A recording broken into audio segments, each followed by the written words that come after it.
नमस्कार मित्रांनो, स्पर्धा परीक्षा मराठी चॅनलमध्ये आपले स्वागत आहे। मे महिन्यामधल्या चालू घडामोडीचा हा आपला 5वा व्हिडिओ आहे। यापूर्वीच्या सगळ्या व्हिडिओच्या लिंक खाली डिस्क्रिप्शन बॉक्समध्ये दिलेला आहे, त्यावर क्लिक करून तुम्ही यापूर्वीचे सगळे व्हिडिओज पाहू शकता।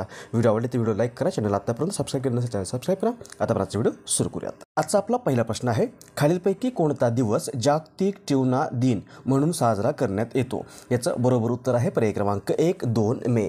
ट्यूना मासा किंवा ट्यूना हा एक खाऱ्या पाण्यामध्ये सापडणारा मासा आहे। हा जगभरात लोकप्रिय असून अनेक ठिकाणी याचा आहारामध्ये देखील समावेश केला जातो आणि हे मासे स्थलांतरित असून ते हजारो किलोमीटरपर्यंतचा प्रवास करतात आणि ट्यूना मासा आरोग्यासाठी चांगला मानला जातो। त्यात ओमेगा 3 फॅटी ॲसिड, प्रथिने आणि इतर पोषक तत्वे असतात आणि याच माशाच्या संवर्धनाविषयी जनजागृती निर्माण करण्याच्या उद्देशाने दरवर्षी 2 मे हा दिवस जागतिक ट्यूना दिन म्हणून साजरा केला जातो। पहिल्यांदा हा दिवस संयुक्त राष्ट्रसंघाकडून 2017 मध्ये साजरा करण्यात आला होता आणि यावर्षी हा दिवस आवर ओशियन आवर ट्यूना या थीमखाली साजरा करण्यात आलेला आहे। यासोबत हे लक्षात ठेवा की महाराष्ट्राचा राज्य मासा कोणता आहे असं विचारलं तर महाराष्ट्राचा राज्य मासा आहे सिल्वर पॉपलेट किंवा पापलेट। याची घोषणा महाराष्ट्र सरकारने 2023 मध्ये केलेली आहे। उत्तर असेल जागतिक ट्यूना दिन दरवर्षी 2 मे पर्याय क्रमांक 1 या दिवशी साजरा केला जातो।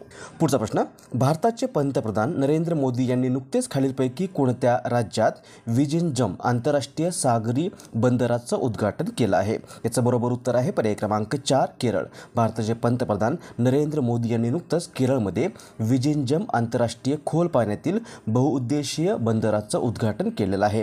केरळ सरकारचा हा महत्त्वाकांक्षी प्रकल्प Adani ports and special economic zone लिमिटेडद्वारे सार्वजनिक खाजगी भागीदारी अंतर्गत विकसित करण्यात आला असून हा प्रकल्प दक्षिणेकडील राज्याला जागतिक सागरी नकाशावर आणण्याच्या दिशेने एक मोठं पाऊल मानलं जात आहे आणि हे बंदर जगातील पहिलं अर्ध स्वयंचलित बंदर असून हे जागतिक स्तरावर सर्वात तांत्रिकदृष्ट्या अत्याधुनिक ट्रान्सशिपमेंट बंदरापैकी एक म्हणून ओळखलं जाणार आहे आणि या बंदरामुळे जहाजांच्या वाहतुकीचा वेग कमी होण्यास मदत होऊन मोठ्या कंटेनर जे आहेत ते मोठे कंटेनर हाताळण्याची जहाजांची भारताची क्षमता देखील वाढणार आहे। उत्तर असेल पर्याय क्रमांक 4 केरळ। केरळ मॅपमध्ये इथे आहे केरळ, राजधानी आहे तिरुवनंतपुरम, राज्यपाल आहेत राजेंद्र अर्लेकर आणि मुख्यमंत्री आहेत पी विजयन। पुढचा प्रश्न, नुकत्याच प्रसिद्ध झालेल्या जागतिक पत्रकारिता स्वातंत्र्य निर्देशांक 2025 मध्ये भारत जगात कितव्या क्रमांकावर राहिला आहे? याचं बरोबर उत्तर आहे पर्याय क्रमांक 3 151व्या।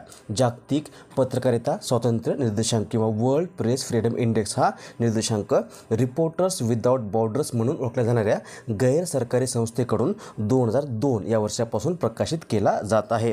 2025चा निर्देशांक नुकताच प्रसिद्ध करण्यात आला आहे, जागतिक पत्रकारिता स्वातंत्र्य निर्देशांक 2025 आणि यामध्ये भारत जगामध्ये 180 देशांमध्ये 151व्या स्थानावर राहिलेला आहे। यामध्ये यावर्षी पहिल्या क्रमांकावर नॉर्वे आहे, दुसऱ्या क्रमांकावर एस्टोनिया, तिसऱ्या क्रमांकावर नेदरलँड हा देश राहिलेला आहे। इरिट्रिया हा देश 180 म्हणजे शेवटच्या क्रमांकावर राहिलेला आहे। भारत यावर्षी राहिलेला आहे 151व्या क्रमांकावर।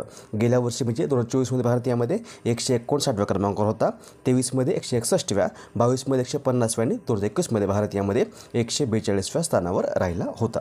नेक्स्ट, खालीलपैकी कोणी नुकतीच ज्ञान पोस्ट योजना सुरू केली किंवा ज्ञान पोस्ट स्कीम सुरू केली आहे? याचं बरोबर उत्तर आहे पर्याय क्रमांक 3 भारतीय डाक विभाग।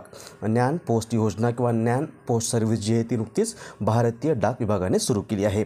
ही योजना भारतीय डाक विभागाने नागरिकांना पुस्तके आणि शैक्षणिक साहित्य परवडणाऱ्या दरामध्ये भारतात कुठेही पाठवण्यासाठी तसंच शिक्षणाला पाठिंबा देण्यासाठी आणि ते सुलभ बनवण्यासाठी सुरू केली आहे। पर्याय क्रमांक 3 हे याचं बरोबर उत्तर आहे। नेक्स्ट, भारतीय ई गव्हर्नन्सवरील 28वी राष्ट्रीय परिषद खालीलपैकी कोणत्या ठिकाणी आयोजित करण्यात येणार आहे? याचं बरोबर उत्तर आहे पर्याय क्रमांक 2 विशाखापट्टणम। आंध्र प्रदेशमध्ये विशाखापट्टणम या ठिकाणी 9 ते 10 जून 2025 या कालावधीमध्ये भारतीय ई गव्हर्नन्सवरील 28वी राष्ट्रीय परिषद आयोजित केली जाणार आहे।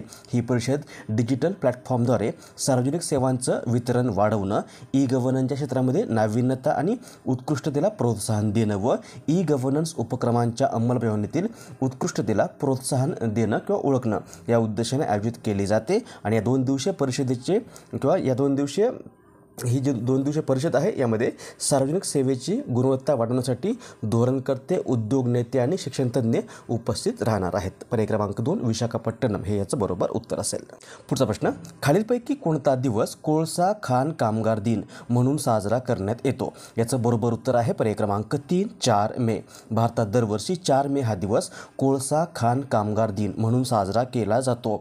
4 मे 1907 या दिवशी भारतातील पहिल्या भूमिगत कोळसा खाणीचं पश्चिम बंगालमधील राणीगंज या ठिकाणी उद्घाटन झाल्याच्या घटनेचं स्मरण म्हणून दरवर्षी 4 मे हा दिवस कोळसा खाण कामगार दिन म्हणून साजरा केला जातो.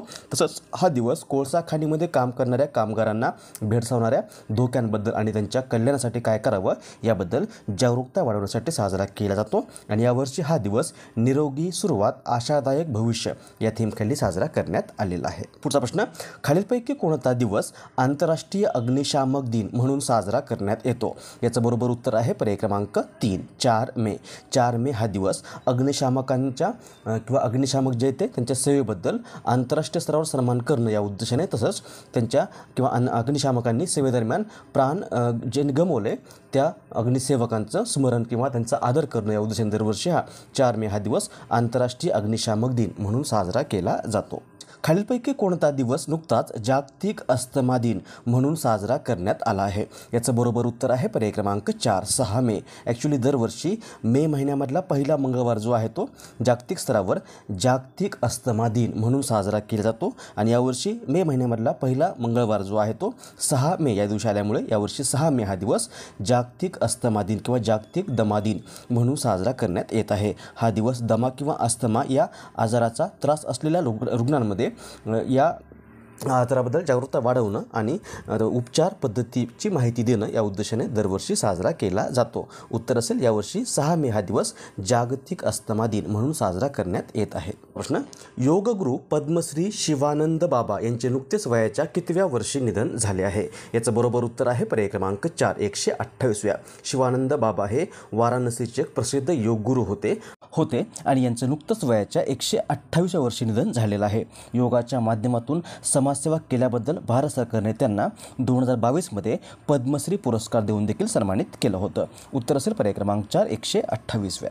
यानंतर आजचा प्रश्न, ज्याचं उत्तर तुम्हाला खाली कमेंट्समध्ये द्यायचं आहे. प्रश्न आहे, खालीलपैकी कोणता दिवस जागतिक यकृत दिन म्हणून साजरा करण्यात येतो?